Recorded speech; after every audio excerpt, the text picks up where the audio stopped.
Welcome to the series on emotional readiness, session 3. I'm Terry Rose, and I'm glad to be with you today to discuss the importance of emotional readiness, how seeing from the child's point of view can improve our work with children and help support their success.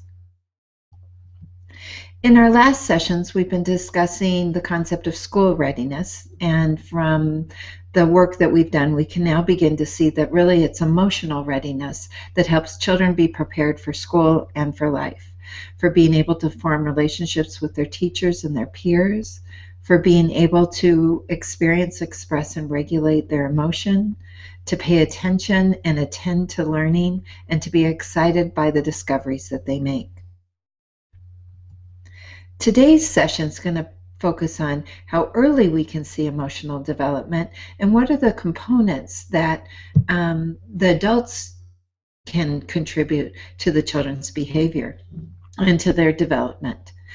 We looked at Ethan, a videotape of a young child, a young baby actually, 6 or 7 months of age, tearing paper with his dad in the last session. We're going to look at that video again. This time what we want to see is from what skills do we see the father displaying that helps Ethan support his emotional development, specifically Ethan's ability to form and regulate his emotions, Ethan's ability to engage in social relations and secure relationship with his dad, and Ethan's ability to learn and to have joyful interactions in discovery and play. By replaying the video, let's focus this time on Dad.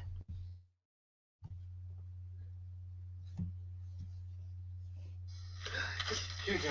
Here we go.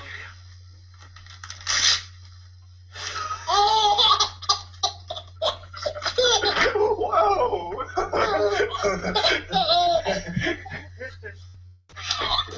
Here we go.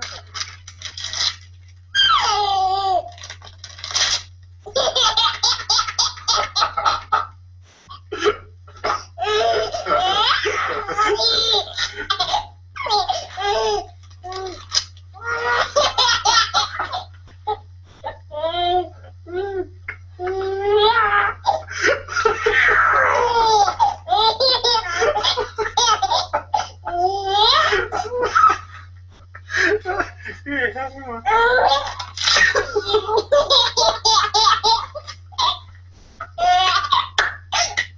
That's the funniest thing ever. Here you go. Here. Here's another piece. Ready?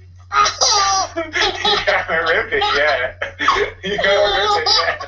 You know it's coming. Grab it.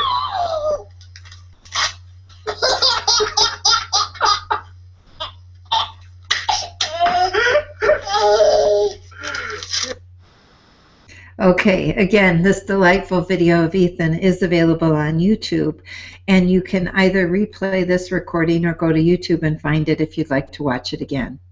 What looks so natural as this playful interaction really has it provides us with some great examples of the dad's capacity to support Ethan's emotional development.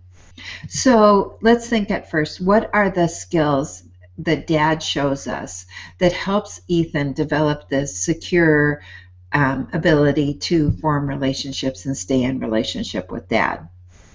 So again, you can pause this or just briefly chart.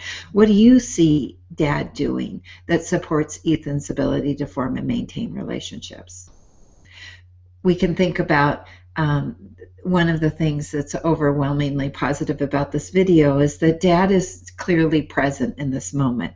As I've said before, it's not that Dad thought paper tearing was so great, but he clearly thinks his son is this great, and that his son's delight in the activity is something both worth recording and sharing. Dad's down on the floor. He's engaged with Ethan. His voice is positive. He's supportive. He really is helping Ethan have that sense that he's wanted and encouraged and delightful to be with. In fact, we hear Dad say this is the funniest thing ever. How wonderful for a young child to feel that engaged with their parent. And that's something that really helps the child develop that sense of importance within the relationship. that his dad's really there for him. Structural things, we can see Dad, that he's down on the floor with Ethan, that I'm sure he's making eye contact just like Ethan's making eye contact with him, that he's narrating their experience together. There are many things that Dad does in this moment that's really an everyday moment that helps Ethan develop these relationship skills. There might be others that you think about, and if you're in a group, spend time talking about that. Second thing we're going to look at is, what are Dad's emotional regulation skills? That is, how does he help Ethan develop that emotional regulation?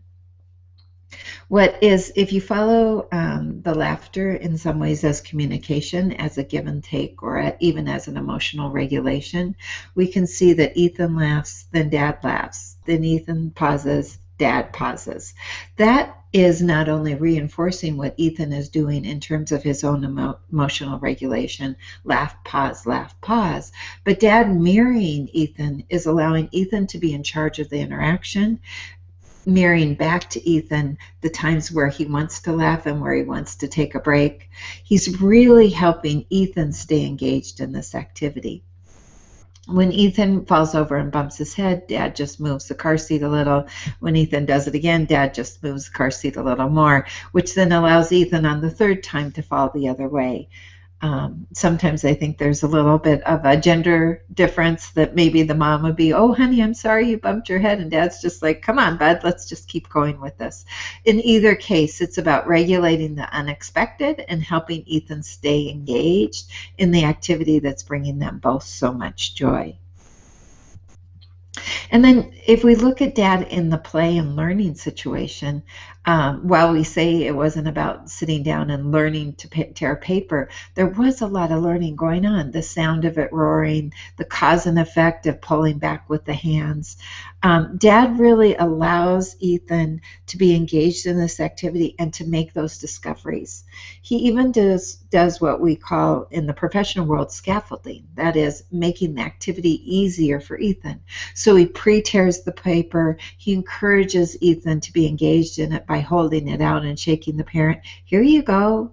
And then when Ethan grabs the paper, Dad pulls back on it to kind of complete the activity. So in many ways, Dad is really helping Ethan stay engaged and to learn through discovery. So if we look at one of our questions, how do we make it easier for children to be ready for kindergarten? It's clear that children need the relationship skills, they need the emotional regulation skills, and they need the confidence to learn and play and discover. And that one of the ways we can help those things happening is by being a responsive, sensitive, engaged partner. Dad's present in the moment. He's narrating his own experience, saying, I love being with you and what we're doing is so great and so funny. And he's helping Ethan participate in that activity, making it easier for him to be successful. So while we might look at this as a very ordinary list, these are actually the basic building blocks that every parent needs. And some parents come with that naturally, and other parents need experiences that help them learn how their baby learns, that help them understand how their baby regulates emotion, and helps them learn how their baby goes about forming relationships, making eye contact, cooing back and forth. So what we've had is this history of interactions that a young child has. We actually have a way of measuring that and capturing that. And that's really the foundation of what is called attachment theory. Attachment theory is that it's the history of interactions between a parent and a child that begins to take on expectations by both the child and the parent. And that those expectations and the way they interact, we can actually measure the quality of that interaction. And children who have had a responsive, consistent, reliable caregiver, we look at the quality of that relationship as one that provides a secure base this sense of confidence, and an I matter attitude. If you look at Ethan, even at 6 or 7 or 8 months, we can see that he is beginning to develop this sense of confidence, not only in his dad, that his dad's going to be engaged with him, but also within himself.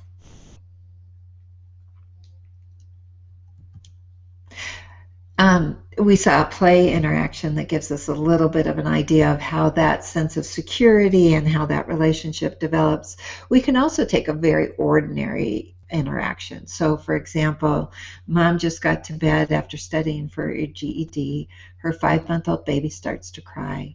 She lays in bed hoping the baby's going to go back to sleep. The cry changes. She realizes it's not. She gets up. She goes over to the crib. She picks up the baby. She's exhausted, but the baby is adorable and calms back down. She goes ahead and feeds the baby. The baby falls back to sleep. Mom puts the baby back in the crib and goes back to sleep herself.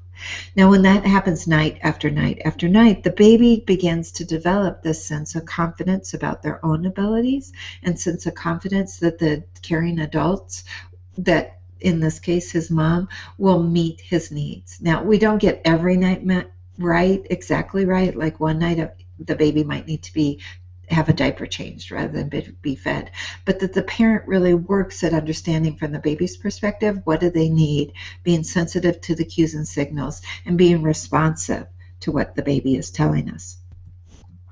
By developing the sense of that history of experience, what we find is that attachment relationship really sets the foundation for the child's later growth and development, the way they think about themselves and the way they think about others.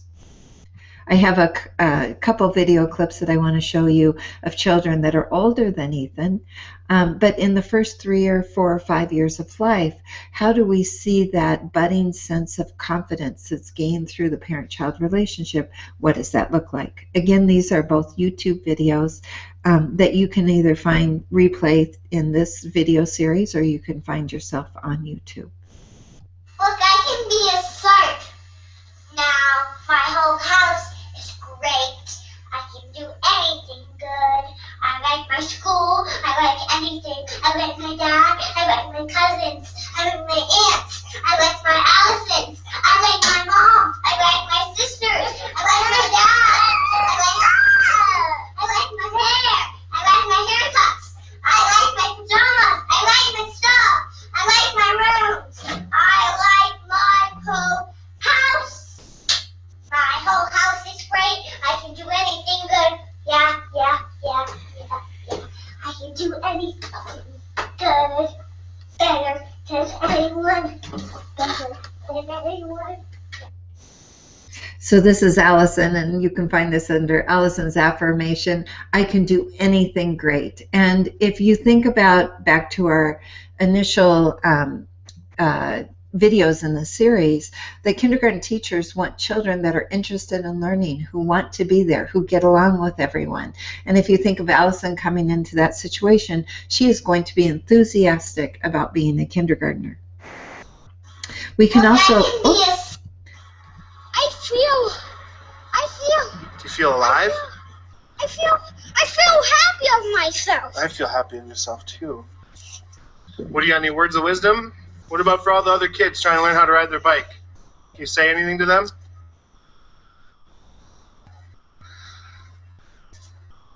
Everybody, I know you can believe in yourself. If you believe in yourself, you will know how to ride a bike. If you don't, you just keep practicing. You will get the hang of it, I know it. If you keep practicing, you will get the hang of it, and then you can get better and better at it if you do it. Give me some thumbs up. Thumbs up, everybody. All right. Rock and roll. So this is Owen, and Owen was captured by his dad. He had been trying to learn to ride his bike for 3 weeks. He had become so distraught that he had told Dad, maybe you should sell my bike. And Dad captured this moment when Owen finally learned to ride the bike. And my favorite comment that Owen says is, "I feel happy of myself." And what's so delightful is what Dad says back. He says, "I feel happy of yourself too." He affirms Ethan's belief in himself. He doesn't change the grammar. He is right there present in the moment.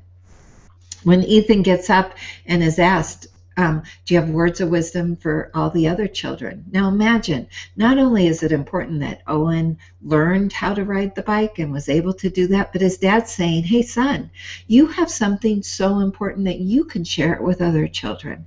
And what does Owen do? But probably recites the many, many phrases that he heard from his parents as they encouraged him to just keep trying. So what we can see is this early foundation that children form with their parents, their primary caregivers, that helps them develop this "I matter" attitude, comes from the parent's ability to support the child's ability to form and maintain relationships, the child's ability to express their emotion, to manage their emotion, to experience the full range of both frustration and success, and the ability to learn through practice, through discovery and play. So that strong foundation we can begin to see, and we can, at the very earliest ages, at 8 months, for example, we can begin to measure that as secure attachment relationships and behaviors at 12 to 18 months. And we can see, even in preschool age children, the confidence that those children are bringing forward with them in their "I matter" attitude. So it is through this attachment relationship that you can see that 3, 4, and 5-year-old children begin to have this sense of themselves and their sense of others. When they go into preschool, they expect teachers to be sensitive and responsive and interested in them, to support their abilities, to believe in them the way that their parents have believed in them, and that they instill that sense of confidence, that warmth, and that high expectation. We find that children that come from the secure attachment, from this beginning base of responsive caregiving, are more socially confident. They tend to be leaders within their peer groups, and they are highly social and engaged with other children. We do find that children that start with a secure base, like Owen, like Ethan, like Allison, that when they come into kindergarten or first grade or second grade, the teachers have a great deal of warmth for these children. They're children that exude warmth from others, and that teachers also have high expectations based on their earliest experience with their primary caregiver, usually their parent. This secured attachment that we can measure at 12 or 18 months impacts how adults throughout the child's academic history are going to interact with them, and the kind of expectations they're going to set. We also know that children that have secure attachment histories do better at math. It isn't necessarily that the children are smarter. In fact, it's interesting that attachment doesn't affect IQ. What it affects is achievement. It affects the ability of children to master a difficult math problem, to raise their hand when they need help, or turn to a peer and ask them how they got a problem. That secure children have the ability that if they just keep trying, they don't give up, that they can get it, even when it comes to a concept like math, which may be a struggle for some. We also find that as secure children grow up, that they develop trusting, non-hostile romantic relationships with others, that they tend to make friends with other children who have kind of the same language of sensitive, responsive, consistent engagement. That back and forth interaction, like we saw with Ethan and his dad, the confidence that Allison shows, and I love everyone, and the don't give up, you can do it attitude that Owen shows us. The children form relationships with other children that have that same playbook, and they form romantic partnerships with others who continue to support them, be responsive, respecting, and trusting. So how do we make it easier for children to be prepared for kindergarten? we need to look at secure attachment.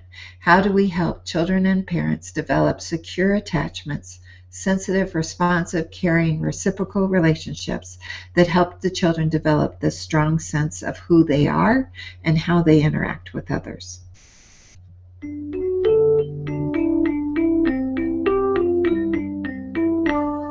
Thank you for joining part 3 in the series on emotional readiness.